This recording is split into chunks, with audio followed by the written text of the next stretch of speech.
Good afternoon. Good afternoon. Before discussing today's meeting, let me briefly address recent developments in the banking sector. In the past 2 weeks, serious difficulties at a small number of banks have emerged. History has shown that isolated banking problems, if left unaddressed, can undermine confidence in healthy banks and threaten the ability of the banking system as a whole to play its vital role in supporting the savings and credit needs of households and businesses. That is why, in response to these events, the Federal Reserve, working with the Treasury Department and the FDIC, took decisive actions to protect the U.S. economy and to strengthen public confidence in our banking system.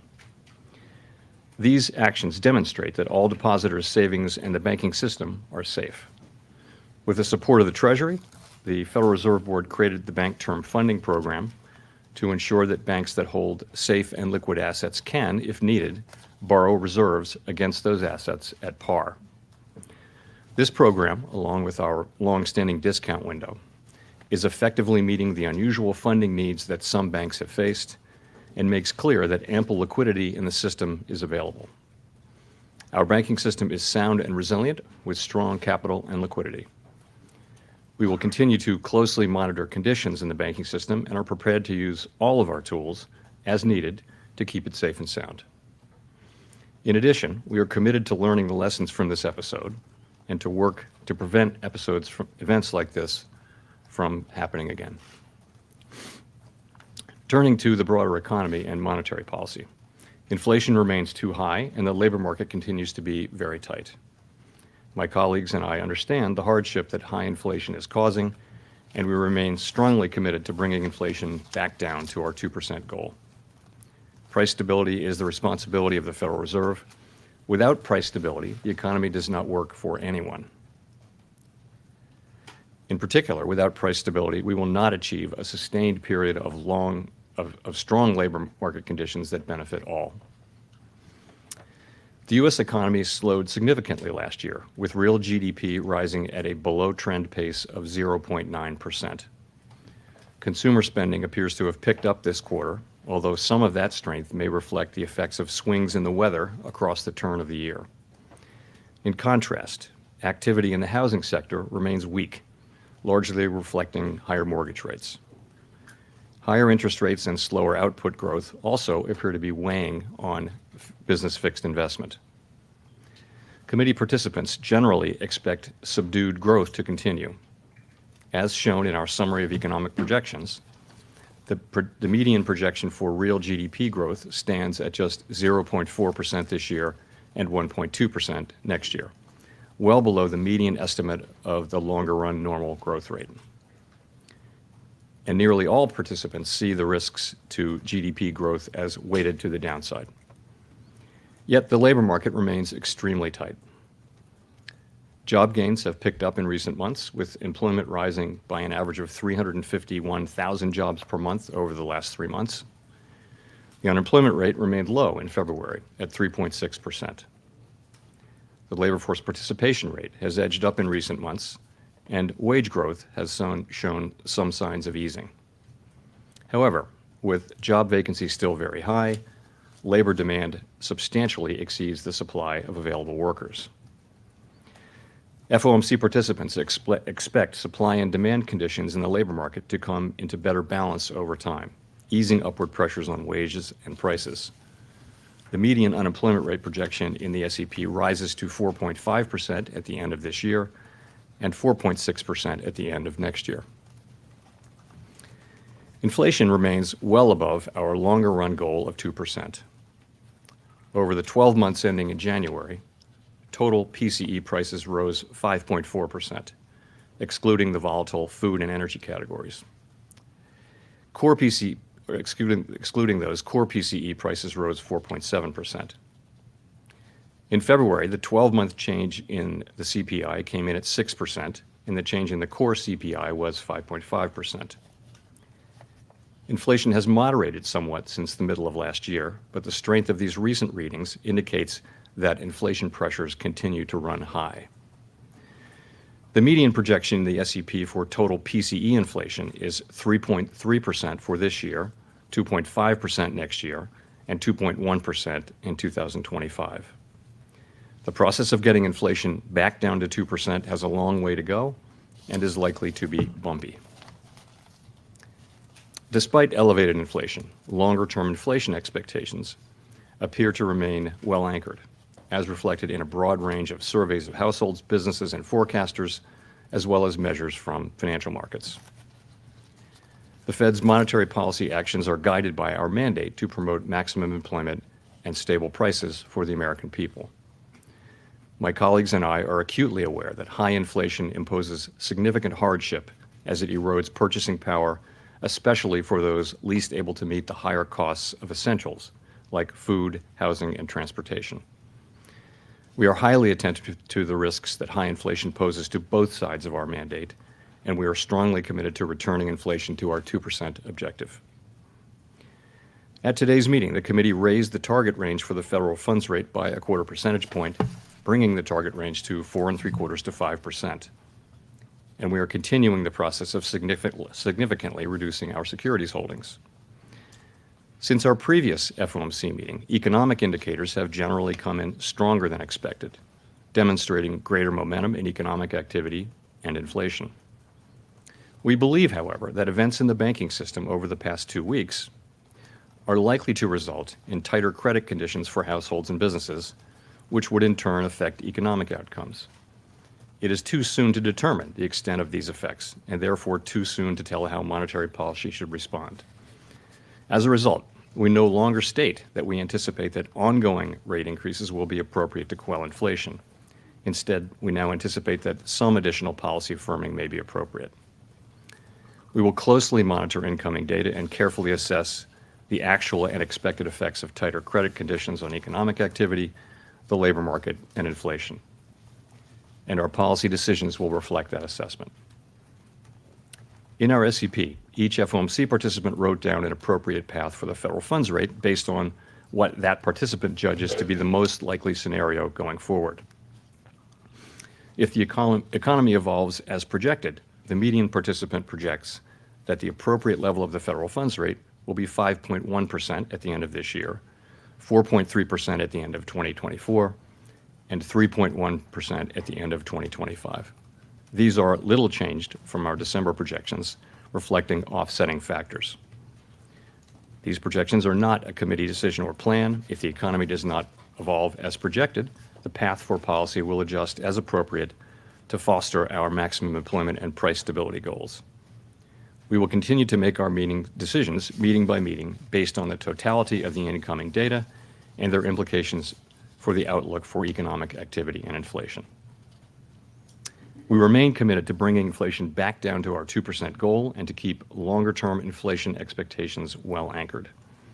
Reducing inflation is likely to require a period of below-trend growth and some softening in labor market conditions. Restoring price stability is essential to set the stage for achieving maximum employment and stable prices over the longer run. To conclude, we understand that our actions affect communities, families, and businesses across the country. Everything we do is in service to our public mission. We at the Fed will do everything we can to achieve our maximum employment and price stability goals. Thank you. I look forward to your questions. Thank you. Colby Smith with the Financial Times. How confident is the committee that the recent stress that we've seen and you've alluded to is contained at this point, and that deposit flight among mid-sized lenders in particular has ceased? Thanks. So I guess our view is that the banking system is sound and it's resilient. It's got strong capital and liquidity. We took powerful actions with Treasury and the FDIC, which demonstrate that all depositors' savings are safe and that the banking system is safe. Deposit flows in the banking system have stabilized over the last week. And the last thing I'll say is that we're undertaking a thorough internal review that will identify where we can strengthen supervision and regulation. Okay, just a quick follow-up. I mean, given all of the stress and the uncertainty that you've also alluded to in the statement, how seriously was a pause considered for this meeting? So we did consider that in the days running up to the meeting, and you see the decision that we made, which I'll say a couple things about. First, it was supported by a very strong consensus, and I'll be happy to explain why. And really it is that the intermeeting data on inflation and the labor market came in stronger than expected. And really before the recent events, we were clearly on track to continue with ongoing rate hikes. In fact, as of a couple of weeks ago, it looked like we'd need to raise rates over the course of the year more than we'd expected at the time of the SCP in December, the time of the December meeting. We are committed to restoring price stability, and all of the evidence says that the public has confidence that we will do so, that we'll bring inflation down to 2% over time. It is important that we sustain that confidence with our actions as well as our words. So we also assess, as I mentioned, that the events of the last 2 weeks are likely to result in some tightening of credit conditions for households and businesses, and thereby weigh on demand, on the labor market, and on inflation. Such a tightening in financial conditions would work in the same direction as rate tightening. In principle, as a matter of fact, you can think of it as being the equivalent of a rate hike, or perhaps more than that. Of course, it's not possible to make that assessment today with any precision whatsoever. So our decision was to move ahead with a 25 basis point hike and to change our guidance, as I mentioned, from ongoing hikes to some additional hikes, maybe some policy firming may be appropriate. So going forward, as I mentioned, in assessing the need for further hikes, we'll be focused, as always, on the incoming data and the evolving outlook, and in particular on our assessment of the actual and expected effects of credit tightening.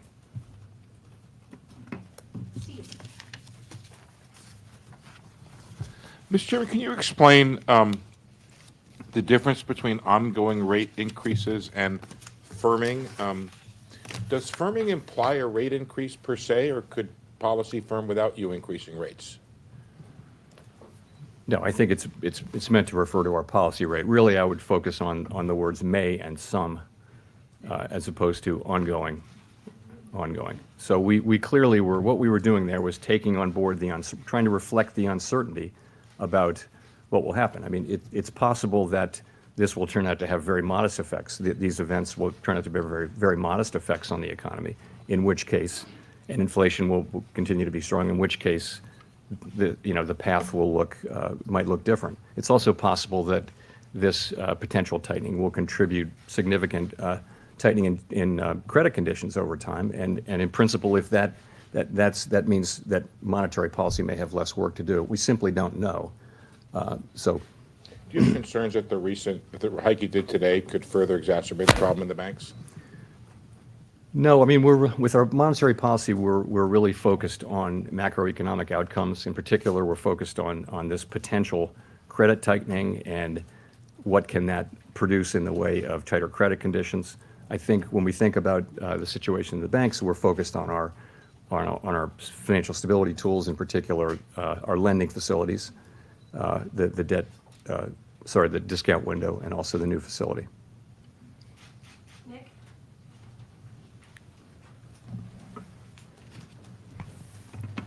Nick Timmeros of the Wall Street Journal. Chair Powell, in your testimony 2 weeks ago, you had indicated you thought the terminal rate would be higher. Obviously, that was before the stress in the banking sector. And I realize there's a lot of uncertainty, but can you explain at all to what extent your forecasts or those of your colleagues or those of the board staff incorporated today a material tightening of credit availability because of the stress in the banking sector, or are you waiting to see it in the data before you incorporate that potential tightening into your forecasts? So, we've just come from an FOMC meeting, and the people who write the minutes will be very carefully counting, but I'll tell you what I heard. What I heard was a significant number of people saying that they anticipated there would be some tightening of credit conditions, and that would really have the same effects as our policies do, and that therefore they were including that in their assessment, and that if that turned out not to be the case, that in principle you'd need more rate hikes. So some people did reflect that in their SEP forecasts. I think there may also just have been, remember, this is 12 days ago. We're trying to assess something that just is so recent, and it's very difficult. There's so much uncertainty. So December was a good place to start, and we wound up with very similar outcomes for December. And in a way, the data in the first 5 weeks of the intermeeting period, pointed to stronger inflation and stronger labor markets. So that pointed to higher rates, and then this latter part, kind of the possibility of credit conditions tightening really offset that effectively. To follow up, have you considered at all whether your primary tool, the funds rate, is going to be enough to sustain the kind of tighter financial conditions that you believe will be necessary without doing significant damage to the banking sector? Have you, for example, considered changing reserve requirements, selling assets out of the system, open market account, as a way to better achieve tighter financial conditions that don't accelerate deposit erosion, for example, from banks? You know, we know that we have other tools in effect, but no, we think our monetary policy tool works, and we think, you know, many banks, our rate hikes were well telegraphed to the market, and many banks have managed to handle them. Victoria. Hi, Victoria Guida with Politico. I wanted to ask, you, along with the FDIC and the Treasury, the Fed Board decided to invoke the systemic risk exception to allow uninsured depositors to be protected at these two banks. And I was just wondering if you could speak to why that decision was made. Was it purely a confidence issue, or was there a concern that there would be some sort of economic contagion or financial contagion from the failure of these banks? The issue was really not about those specific banks, but about the risk of a contagion to other banks and to the financial markets more broadly. That was the issue. Okay, and then can you also, just to follow up, can you speak to the role that you will be playing in the Fed's internal investigation on its supervision and regulation? So Vice Chair Barr is of course leading that review, and he's responsible for it in his capacity as Vice Chair for Supervision. I realized, you know, right away that there was going to be a need for a review. I mean, the question we were all asking ourselves over that first weekend was, how did this happen? And what we did was early Monday morning, we sat down and said, let's do this. And he was obviously going to lead it in his capacity. So I don't, you know, my role was to announce it, and I get briefed on it, but I'm not involved in the work of it. Howard. Hi, Chair Powell. Howard Schneider from Reuters. So I want to go back to your February press conference. You mentioned the word disinflation, I believe, 9 or 10 times, a process that you felt was, I forget the word you used, but gratefully underway or something like that. Is disinflation still occurring in the U.S. today? Yes. I mean, what actually happened, Howard, was I got the question 12 times. So maybe it's a feature, not a bug. But yeah, absolutely absolutely the same. The story is intact. So it's really three parts, right? Goods inflation's been coming down now for 6 months. It's proceeding more slowly than we would have liked, but it's certainly proceeding.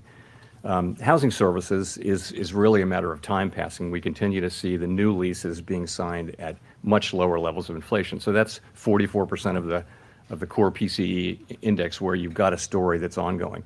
Where we didn't have in February, and we still don't have now, is a sign of progress in the non-housing services sector, and that is, you know, that's just something that will have to come through softening demand, and perhaps some softening in labor market conditions. We don't see that yet, and that's of course 56% of the index. So the story is pretty much the same. I will say that the inflation data that we got, to your point, really pointed to stronger inflation.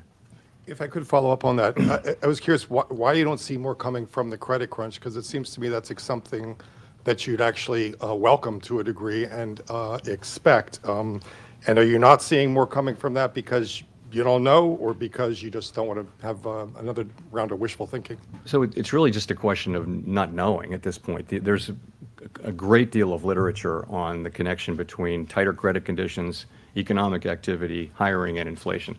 Very large body of literature. The question is, how significant will this credit tightening be, and how sustained will it be? That's the issue, and we don't really see it yet. It's so people are making estimates. You know, people are publishing estimates, and it's very kind of rule of thumb guesswork almost at this point. But we think it's potentially quite real, and that argues for, you know, being alert as we go forward, as we think about further rate hikes. For us, we'll be paying attention to the actual and expected effects from that. Gina.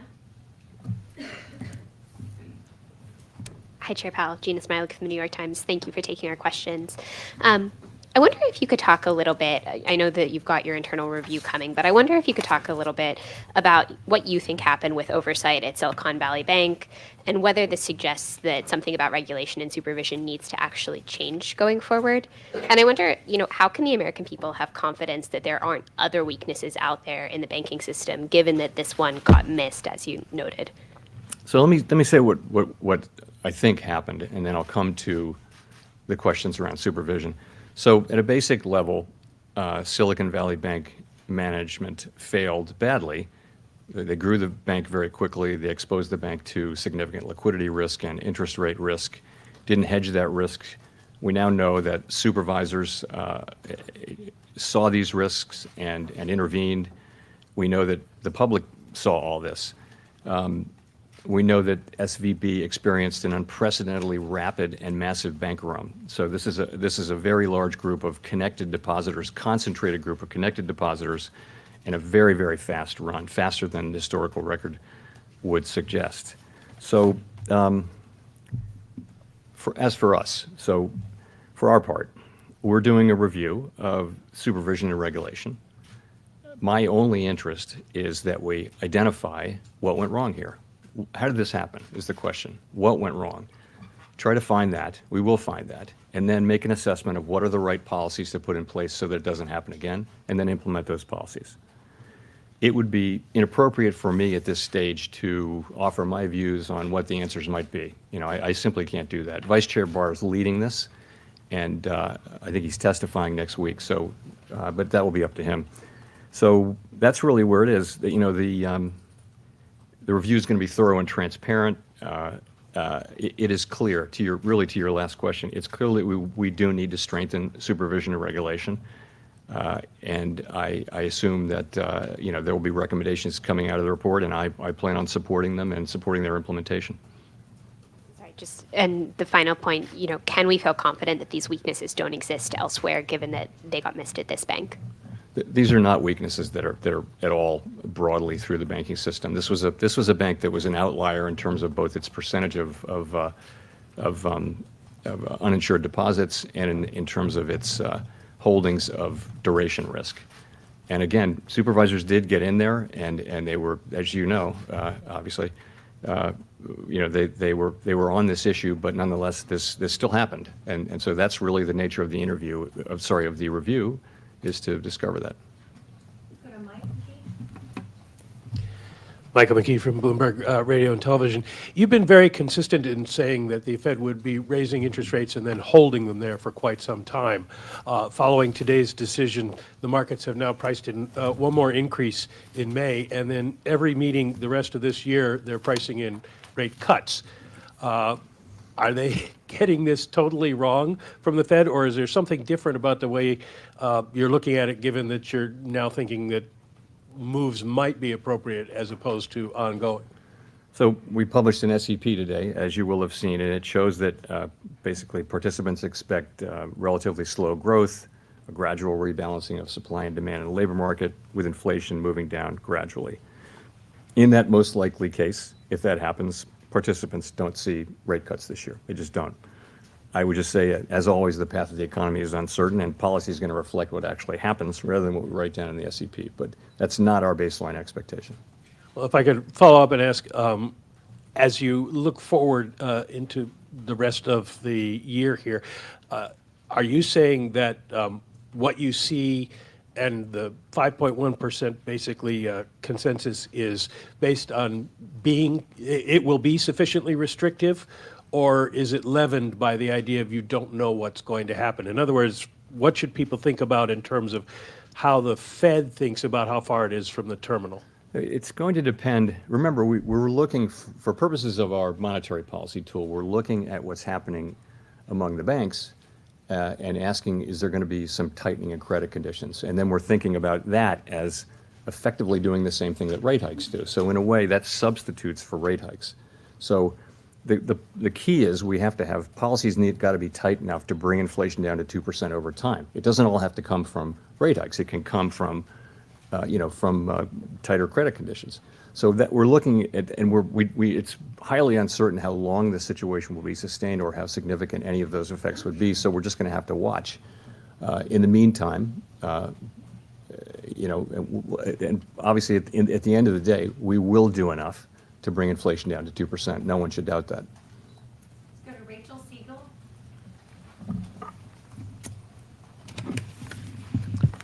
Hi, Chair Powell. Rachel Siegel from the Washington Post. Thank you for taking our questions. I know we've talked a bit about how Silicon Valley Bank was unique to a certain sector of the economy, but there's also growing concern that there are financial stability risks from the commercial real estate market and loans that will begin to roll over later this year and next, and that smaller regional banks also disproportionately hold those loans.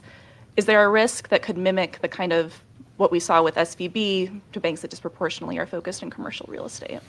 So, we're well aware of the concentrations people have in commercial real estate. I really don't think it's comparable to this. The banking system is strong, it is sound, it is resilient, it's well capitalized, and I really don't see that as at all analogous to this.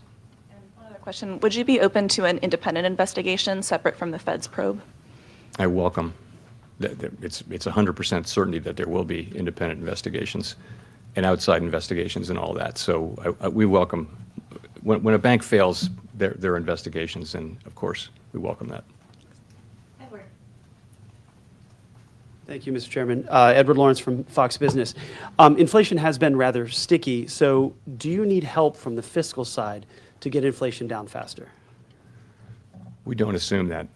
We don't give advice to the fiscal authorities, and we assume that we take fiscal policy as it comes to our front door, stick it in our model along with a million other things, and we have responsibility for price stability. The Federal Reserve has responsibility for that, and nothing is going to change that. So we will get inflation down to 2% in time. And if I could follow on that, but they're working, the spending that's happened is working against what you are doing, right? So it's prolonging inflation? If you have to look at the impulse from spending, because spending was, of course, tremendously high during the pandemic, and then as the pandemic programs rolled off, spending actually came down. So the sort of fiscal impulse is actually not what's driving inflation right now. It was at the beginning, perhaps, part of what was driving inflation, but that's not really the story now. Let's go to Neil Irwin. Hi, Chair Powell. Neil Irwin with Axios. Two questions about aspects of the government's response on Silicon Valley Bank 2 weekends ago. First, why is this new bank funding facility done under Emergency 13.3 authority as opposed to expansion of the discount window, changing the terms of the discount window that's been around a long time? And second, can you discuss the Fed's role in the FDIC guarantee of uninsured depositors and why there's $143 billion on your balance sheet last week supporting that deposit guarantee?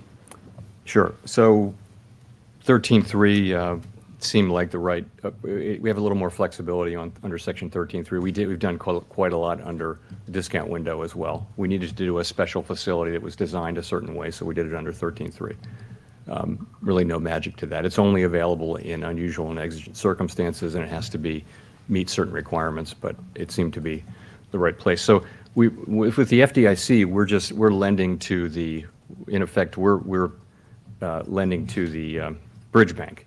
So that's where the funds came from, and it's a loan that's 100% guaranteed by the FDIC, so there's no risk in it for us. Chris Rugaber. Thank you. Chris Rugaber at Associated Press. The SEP suggests one more rate hike, as does the change in the language in the statement, in which suggests that you're perhaps nearing the end of a cycle of rate hikes. Do you feel, though, that if inflation remains high, you'll be able to resume additional hikes as needed, or have you somewhat tied your hands here with these signals about rate hikes coming to an end? Thank you. Absolutely not. No, if we need to raise rates higher, we will. I think for now, though, as I've mentioned, we see the likelihood of credit tightening. We know that can have an effect on the macroeconomy, on demand, on labor market, on inflation, and we're going to be watching to see what that is. And we'll also be watching what's happening with inflation and in the labor market. So we'll be watching all those things, and of course we will eventually get to tight enough policy to bring inflation down to 2%. We'll find ourselves at that place. Kyle. Hi, Chair Powell. Thanks for taking the question. Kyle Campbell with American Banker. I have a couple questions about the balance sheet.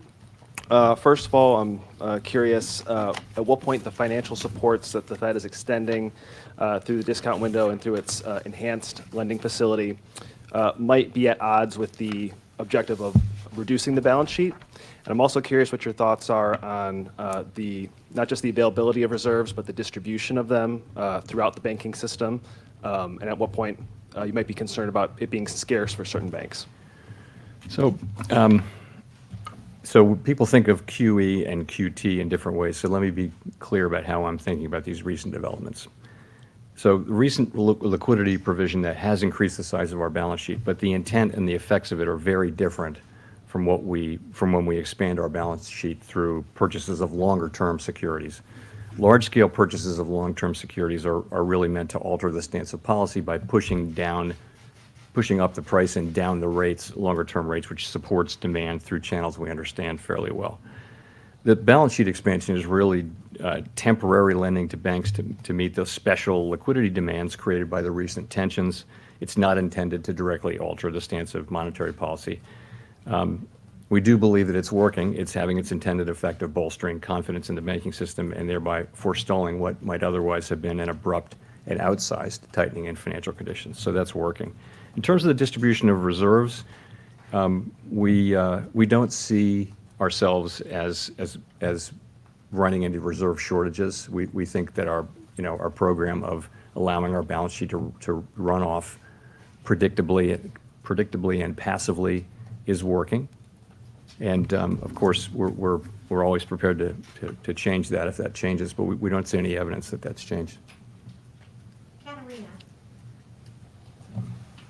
Hi, Chair. Katarina Saraiva with Bloomberg News. The minutes of the January-February meeting, the last meeting, indicate that you discussed the possibility of runs on non-bank financial institutions and the impact of large unrealized losses on bank portfolios. Can you talk a little bit more about that discussion, kind of what was talked about in light of that? And then why didn't the Fed, do anything about that at that point to ultimately prevent, what happened this month? I mean, to be honest, I don't recall the specifics of that. It's been quite an interesting 7 weeks, but I will tell you though that there have been presentations about interest rate risk. I mean, it's been in all the newspapers. It's not a surprise that there are institutions that have had unhedged long positions in long duration securities that have lost value as longer term rates have gone up due to our rate increases. So that's not a surprise. I think, as you know, as it is now on the public record, the supervisory team was apparently very much engaged with the bank repeatedly and was escalating, but nonetheless, what happened. And so that's really the purpose of one way to think about the review that Vice Chair Barr is conducting, is to try to understand how that happened and try to understand how we can do better and what policies we need to change. I mean, one thing is the speed of I'll come back to that, the speed of the run. It's very different from what we've seen in the past, and it does kind of suggest that there's a need for possible regulatory and supervisory changes, just because supervision and regulation need to keep up with what's happening in the world. Can you confirm whether or not the board knew about these escalations by the examiners in San Francisco?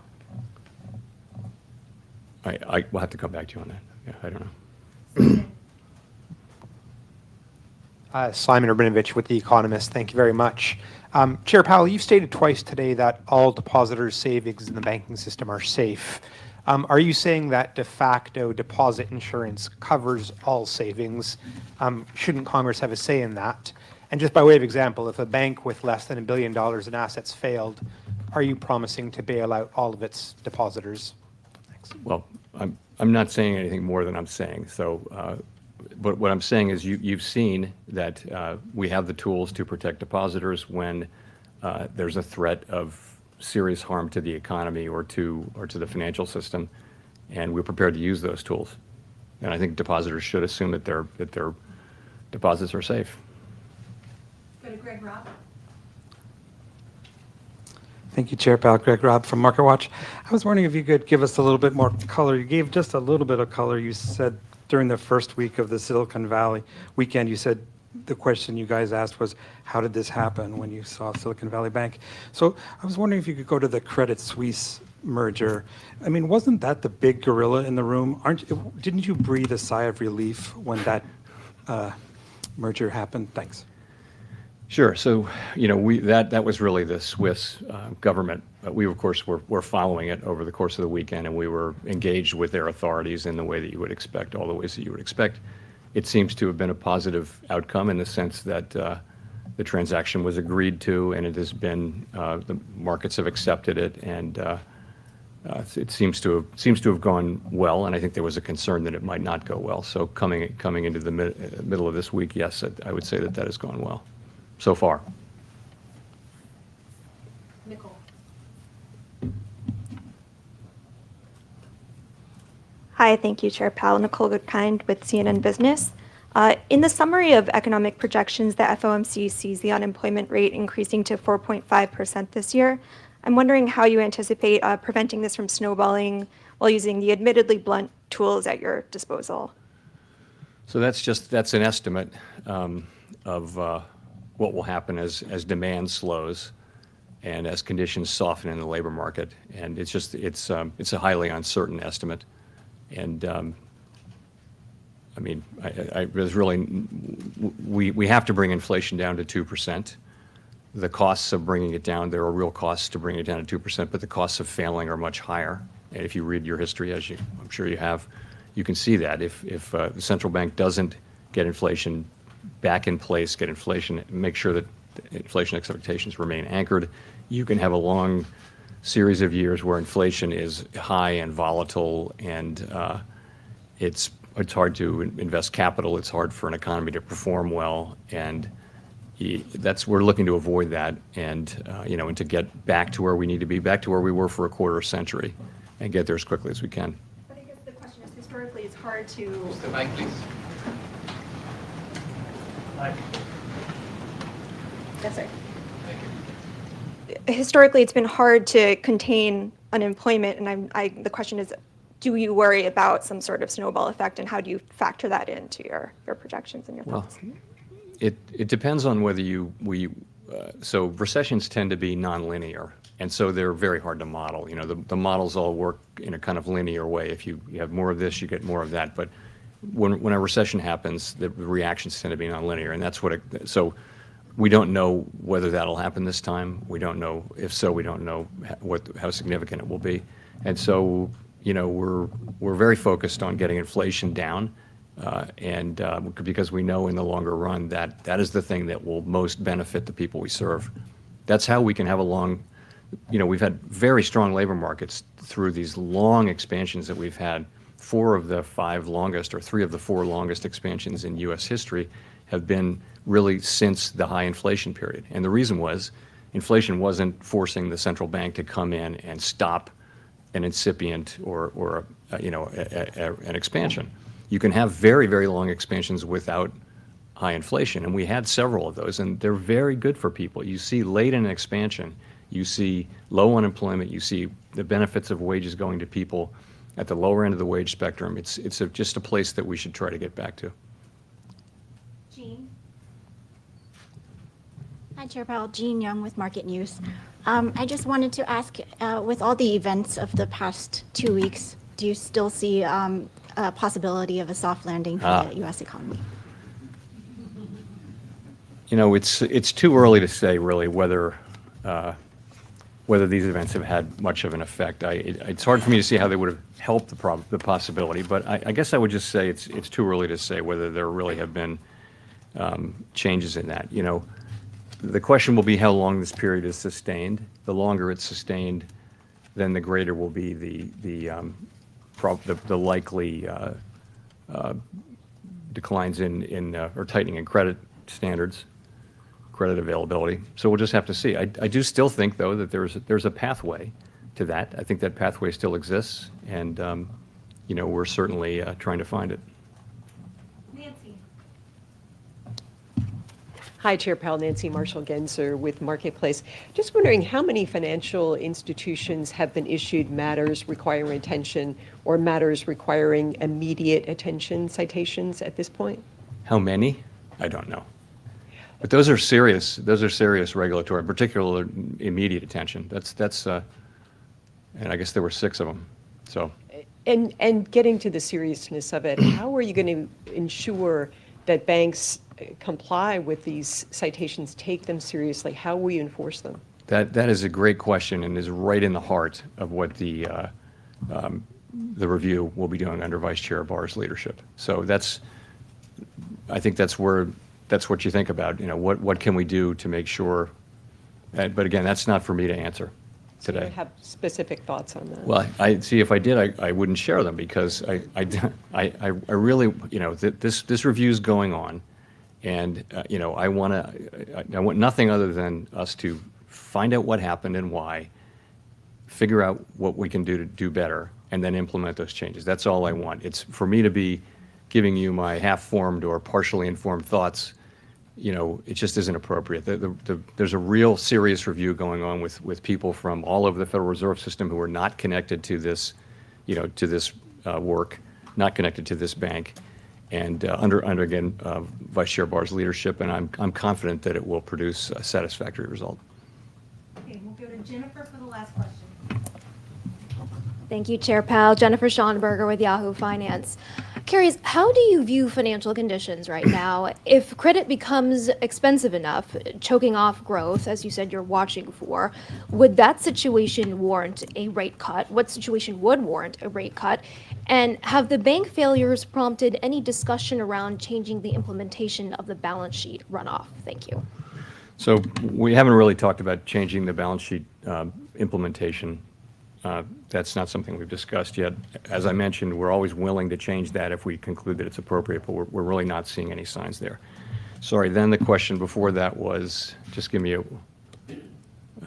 Curious how you view financial conditions now, and if credit were okay. to tighten enough, if that would prompt a rate cut. So